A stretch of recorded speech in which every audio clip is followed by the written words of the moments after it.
You're tuned in to the Keetria Show and listening to SOB, Style of Business, the podcast with your host, Keetria. We aim to highlight the ongoing trek of entrepreneurs and business owners from around the globe, featuring stories that recount their struggles, experiences, and inevitable road to success and self-fulfillment. Welcome to SOB. Hey, what's up, everybody? Thanks for tuning in for another hot episode of SOB Style of Business. This is your host, Keetria, back with a wonderful guest out of Detroit, Michigan. I'm speaking to the fantastic Tatiana Grant, who is the founder of Flash Delivery, and she is also the owner of a wonderful PR agency called Infused PR. So we will hand the ball over to Ms. Tatiana. Please give us your introduction, and then we'll step right into the interview. Great, thank you. So, yes, my name is Tatiana Grant. My first company was actually Infused PR and Events, which is PR and event planning agency. Started with strictly professional athletes and then branched out into corporations, governmental agencies, and nonprofits. And about 4 years into starting that company, I was hungry one night and wanted some tacos and got fed up with calling all these different taco places and finally said, I just wish someone would deliver me some tacos. and that's how the concept of Flash Delivery was born. And we are Detroit's first restaurant delivery service. And yeah, that's kind of the general gist of my two companies. That's phenomenal. You know, they always say that companies are normally started based off of somebody trying to solve their own personal need and problems. Exactly. So I guess those tacos help drive Flash Delivery, which is perfect. Let's talk about Flash for a little bit. Let's get into that venture. I know you said it was 4 years after you got into Infused PR. And tell us a little bit about the trek of actually, you know, you had a experience to where you wanted the tacos and then you got fed up and then you just kind of thought about this idea, you know, Flash Delivery. But how did that actually come to be? Yes. So, okay, it's actually a Sunday evening, and I'm calling because it's a taco place around the corner, and they're not answering the phone. They have another location about 5 miles away. I'm calling, they're not answering the phone. And I'm like, what is going on? And so, you know, I'm calling, and I get to this point of I just need somebody to deliver me some tacos. So I started going online. I'm like, oh my goodness, there's no overall delivery company, because this was some years ago, so we didn't have all of these national companies that are in existence now. Yeah. So I literally I was at my best friend's mom's house when all this was going on, and so I asked her, I said, if there was would you pay for people to bring you food if you wanted food? She said, yeah. So I just took that concept and ran with it, and so that night I was up until about 3 o'clock in the morning, and I was just online Googling any food delivery company I could find in the nation. And I would go to their contact us page. And, you know, I'm a communications professional by trade, so I put together this really great and bubbly email about how I had this concept and I want to bring it to Detroit, and there's no company like this in Detroit. And if there's any way I could have 15 minutes of your time to pick your brain, I would love that. So I sent it to I honestly sent to about 50 to 75 companies, whoever I could find online. And some places I didn't get any response. Some places I got jerk responses. Some people I got, I'm too busy. And then there were a handful of people that said I would absolutely be willing to talk to you, but I also recommend that check out our trade association and come to our conference. This was in November. The conference was like that month, I believe. So I kept that in the back of my head. I'm continuing to do my brainstorming, my research. And basically, I ended up finding out in Detroit, we have quite a few business kind of incubator classes where they help you put together your business plan and things of that sort. Okay. So I went through that program and, you know, got my graduation and basically graduated. And at this point, I have my PR company. I'm like, who's going to manage this company? Yeah. And so I believe everything happens for a reason. And so I was soliciting a restaurant. A friend of mine owned a restaurant. So I'm telling him I'm starting this business and I need you to sign up with me. And he said, girl, he said, of course I'm gonna sign up with you. But there's a girl who came in here a few weeks ago and she's trying to start the same business. And like her marketing is really bad, but I feel like she was really kind of buttoned up and organized. So maybe you guys should meet, even if it's just for the sake of you meeting your competition. Yeah. So I said, okay. And so long story short, she and I ended up meeting and we really hit it off and we became business partners. And so for the past 4 years, we've been business partners and the company just kind of grew. So we started very small, whereas she and I would be doing dispatching. Sometimes her grandma would be doing dispatching. We had one driver to having a staff of about 11. And still going full force. So yeah, I mean, it started as an idea, and I was luckily able to find a partner.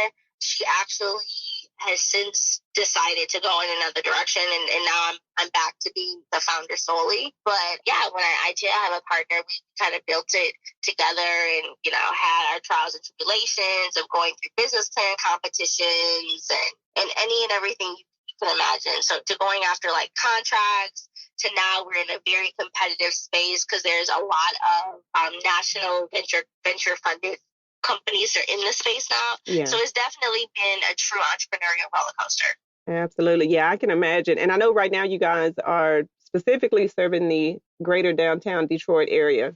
Do you have any plans for expansion, even if it's just like regional? Yeah, yes, we do. So when we say the greater downtown Detroit area, that is primarily for your on-demand delivery within an hour.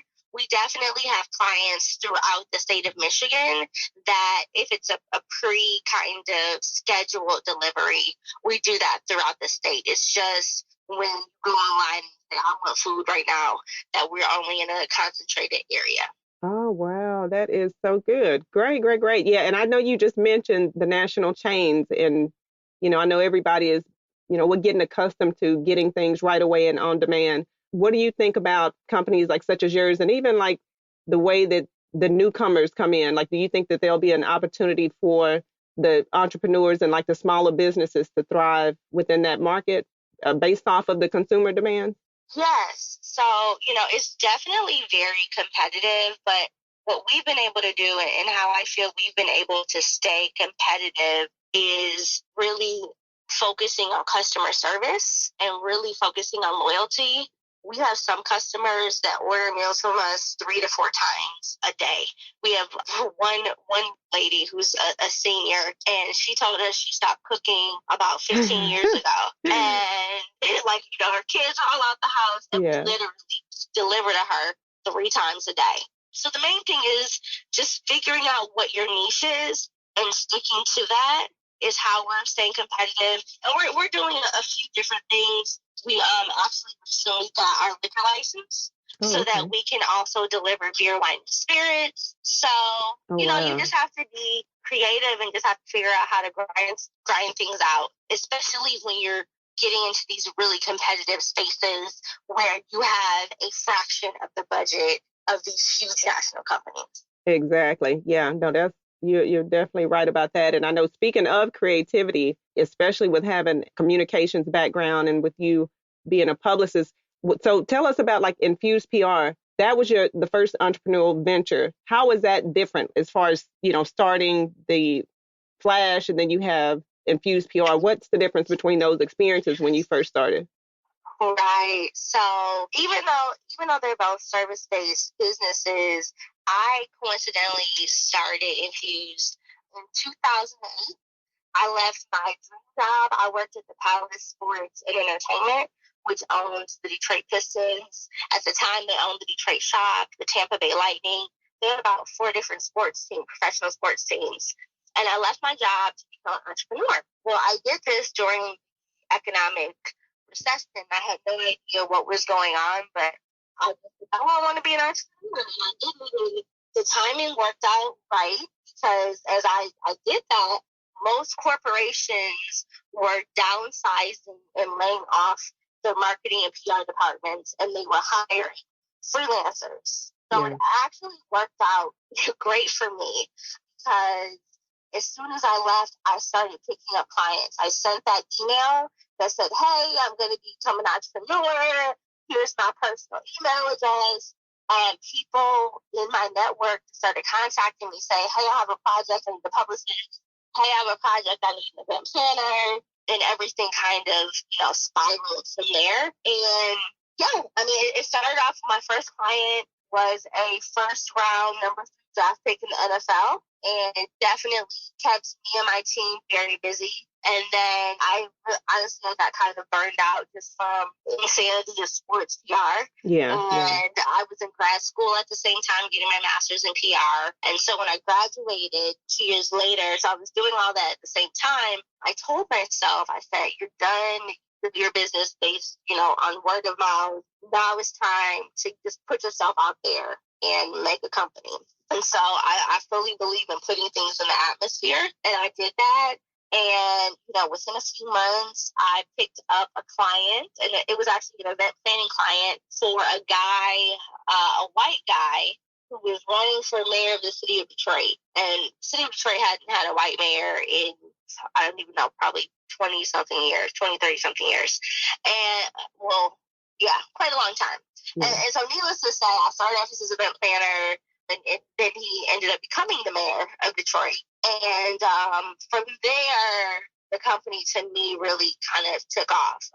We started picking up quite a few kind of governmental agencies, picked up some brands, national brands. So actually last year we did a partnership with another agency on the other side of the state.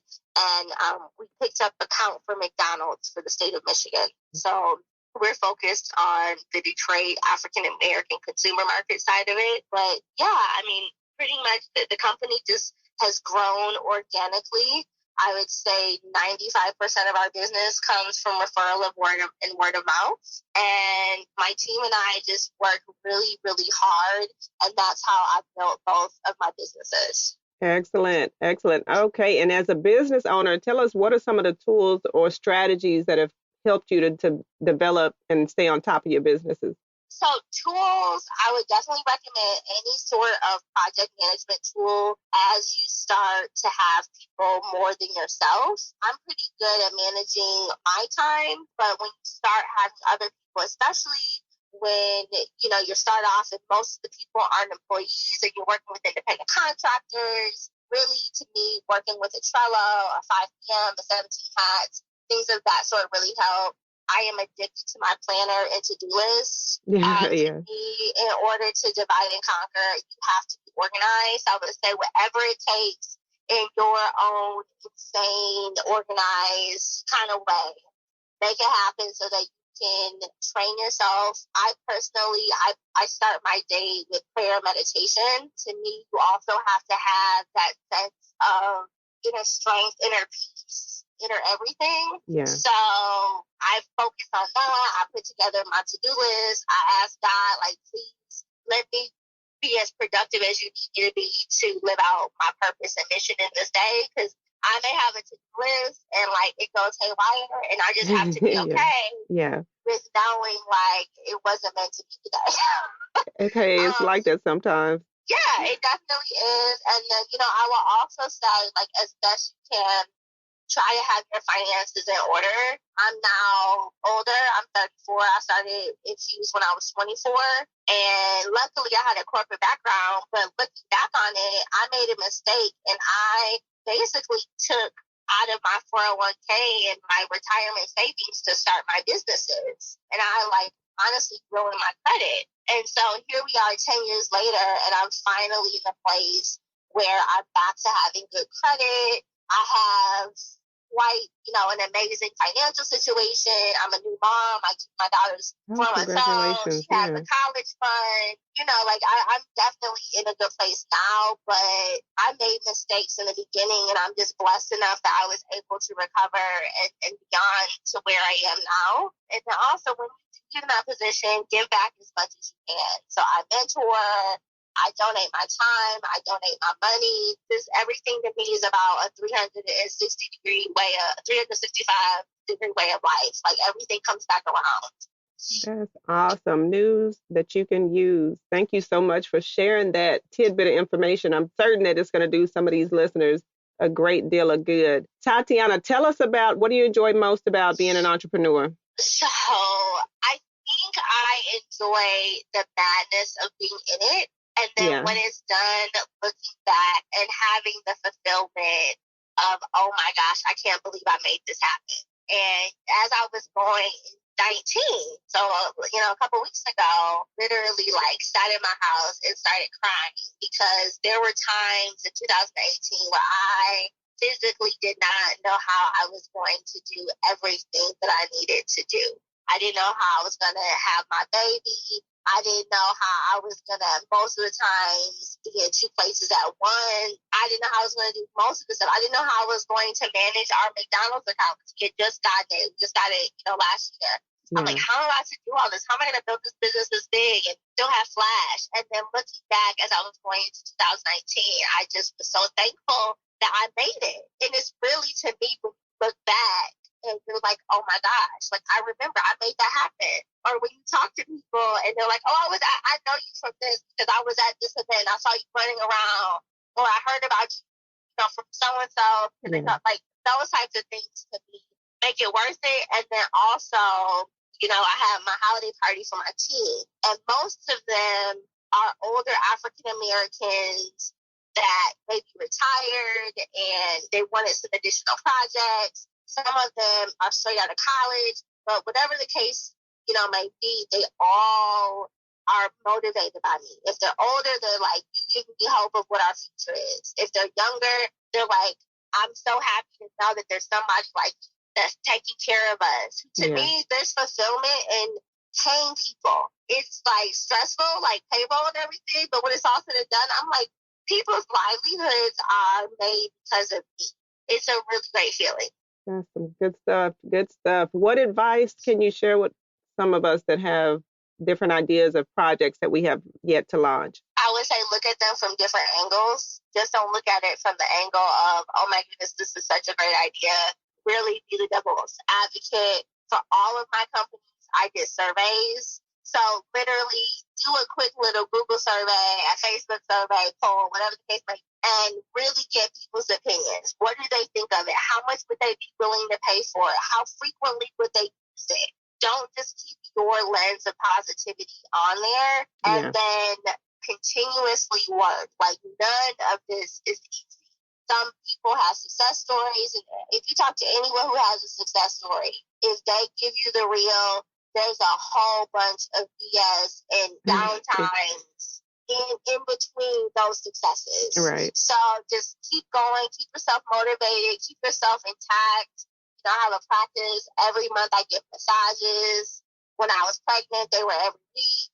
So whatever it takes to get you to be the best you, make sure that happens, because oftentimes, unfortunately, if there is no company. So to keep that in mind until you can really, really get to the point where you have somebody else really managing your companies. Love it. Love it. Love it. Good self-care advice. All right. Before we wrap it up, Tatiana, let us know where we can catch you online, where we can follow you, learn more about Flash Delivery and also Infused PR. Be sure to leave us your social media handles. If you have any newsletters, sign-ups, and all that other good stuff, drop that as well. Yeah, so the easiest way, because I do have more than one company, is just going to Tatiana, Tatiana, G as in dog, Grant.com, TatianaGrant.com.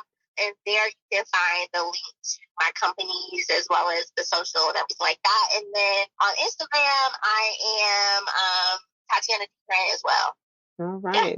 Quick and easy. Okay, good. We'll definitely be sure to follow you. Definitely thank you so much for spending your time, your afternoon. We truly appreciate you being on the show and look forward to having you back. You have a great day. Thank you. Have a great day as well. Bye-bye. Thanks for hanging out with us here on SOB. We hope this episode has been resourceful. If you'd like to check out the latest articles or follow Keetria's website updates, just log on to Keetria.com or follow her on Twitter at KEETRIA.